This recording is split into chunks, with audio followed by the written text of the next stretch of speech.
Hey, it's Chris here with Shadetree America. Today I want to make a video about something that I've had for a while. I bought another one of these to use, and I kind of want to do a little bit of a video on it while I still can.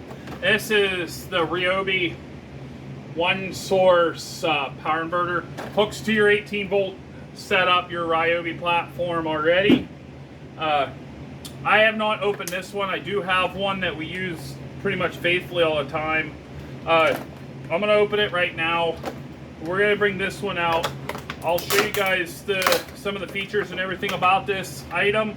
I know a lot of people were interested in my GoPro Pro video. This is just another alternative. I am going to try getting a couple other items as well to showcase some stuff like that. Okay, so drop. Still good though, still good. First off, it's got a grip on around their handle. You can put it in your hand like that to hold on to it. It's 150 watt power, 110 as the grounded outlet, 2 USBs. The bottom one is your faster charge, upper's your lower charge, like 1 amp. The other one's like 2.4 amps, so it's a faster charge. Simple design, same thing as like if a drill, a sander, this hooks together, squeeze it, it comes apart. So there's one thing that's nice, and I'll take that apart. If you had a lanyard set up, you could put it on here as well. Just something that you can put it if you needed it. So we'll put it together. The power button, it goes red and then green. Green means you're on. You still have use of your battery. You can see I'm fully charged. So has a flashlight as well. Pretty bright flashlight in case of an emergency. Lumens on the light. Honestly, it does not say. I don't know, honestly. I would say it has to be at least 150, 200 lumens. It's pretty bright. The power bank will run a fan. I mean, right now, it's hot. We're in the heat of the summertime, especially the fact this is August. We're getting in a lot of power. People are using a lot of air conditioning and stuff like that. That's draining on the power grids. Urban areas, a lot of times you see rolling blackouts, brownouts. Even if you're in a rural area, a storm comes in, it wipes out the power. You want some power to keep your radio going and whatnot. I have a couple fans here. In fact, I'm actually going to grab one of these fans, and I'm going to show you that this 150 watts will power easily one of these fans. You can see the box fan, it's turned off. It's just powering down. That's off the power grid. I'm unplugging it right now from the wall. And as you can see, that's on high right now. You see me turn the knob. It's not turned on. I'll turn it on. Green. This thing runs awesome. It runs these full power there. I just turned it off. You can see it goes off. So that's without a problem. Now, how long do these last? This is a 4 amp hour battery. Higher amperage battery, the longer this thing's gonna go. You're looking at right now, this is what and I'll pause the video. I'll hold that up there. Pause the video if you like to read. This is just an idea because I don't think they have 1.3 amp hour batteries. These have been around for a few years. It does have it for the 1.3, so it's pretty close to like a 1.5 amp hour. They do have some of them. A 4 amp hour battery. It says you should have 6 charges on a cell phone. Now that's not cell phones being used and played on or browser watching or anything like that. That is cell phones being not touched, being charged. My family actually, yeah, they like to use not only the USBs, but they'll put a USB or the plug-in for the wall on there for USB. Cell phones is, like I said, 6 0.3. A 9 amp hour battery, you get 14 charges. A 9 amp hour battery is huge. I don't have one of them. I really want one, but I never bought one yet. They're really pricey. The tablets, it has on there, and you guys, like I said, you could you can go back, pause it, and see the grid, just like I'm talking about in their stuff. Tablets, you can charge on a 4 amp hour battery 1.5 times on a tablet. You're not using it. So you just got to understand, this is average capacity. You can charge a laptop off of this thing. It'll run a laptop and charge it. Just remember, the more, yeah, of course I dropped it. The more you use these batteries, the less of performance you're going to have. You're not going to get the same out of a battery that's been 4 years old of a lithium as you are 2 months old. This battery is a year old.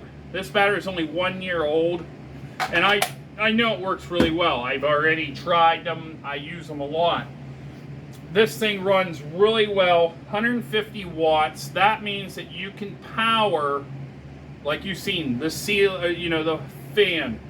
You can power a charger. You can power a laptop. You can power a DVD player. You can power television.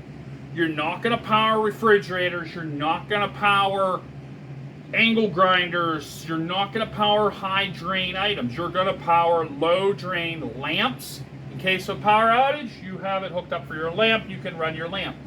I've actually used with these, I've actually buddied these up with Harbor Freight's LED string lights set.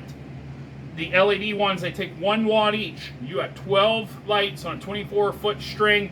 You can use this thing for a long time running 12 watts.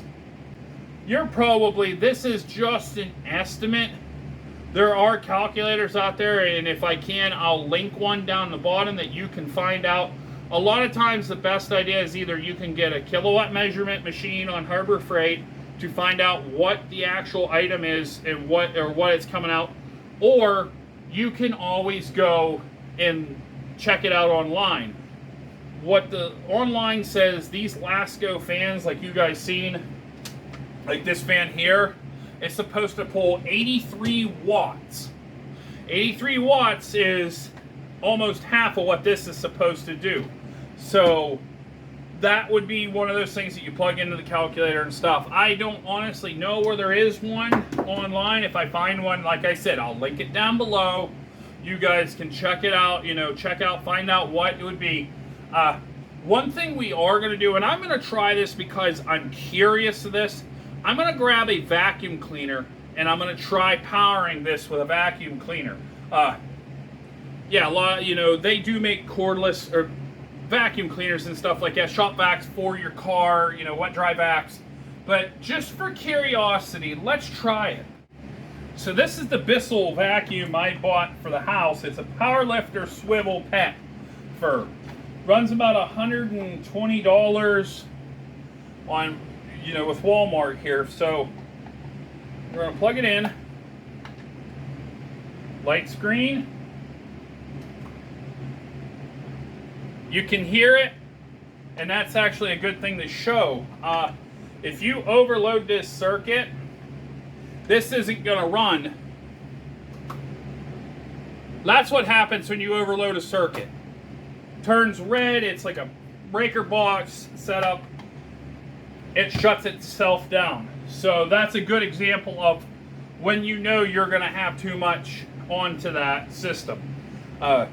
Like I said, lanterns, low drain devices, anything like that, low wattage, televisions, DVD players, Blu-ray players, game system, a lot of game systems, laptops. You're not going to run a desktop computer. Those desktops run up to 300 to 800 watts.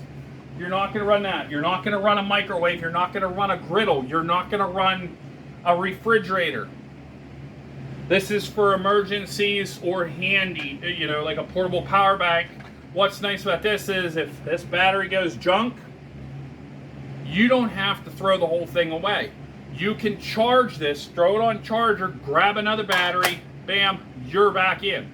So just something a little bit out there for a power source setup. You know, alternative, like I said, it's hot, it's summertime, you see them sweating, you hear the fans in the background.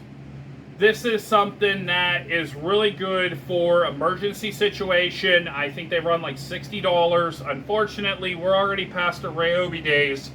This was involved in the Ryobi days this year where you got 2 batteries, the charger, and the pack for $100. Next year, there's always that possibility. It's in there. I don't know, you know, they don't really tell anybody anything when it comes to that ahead of time. But it's cheaper. It's actually cheaper if you have you're already invested in the line. It's cheaper than it is to buy, you know, something else like that Go Power Pro that I made a video before. And unfortunately, it doesn't have a radio, but it will power a radio if you're in a storm or something like that. But with the built-in light. Very nice light. And I've used this to charge cell phone camera, you know, cell phones and camcorder batteries as well. So that's also another thing I just thought of that I done. So just something, made a video of this just so you guys know. You know, I get a lot of questions with the Go Power Pro setup. This is another alternative. I actually kind of I like this a lot better than that Go Power, especially the fact that you can replace the battery. And you can take this thing, and it's just as lightweight and stuff. The only thing it don't have is a radio. I mean, not all the time you always need that radio. And it has a light, which is actually is brighter than the Go Power. And it's more compact. You could throw this in a duffel bag and go with it. It's a little bulky. I think it's a couple pounds, but most of your weight's all in the battery. So, in the lithium cells. So, just a very quick one there for you guys. I'll catch you guys on the next one. Stay cool out there. Stay safe. And God bless.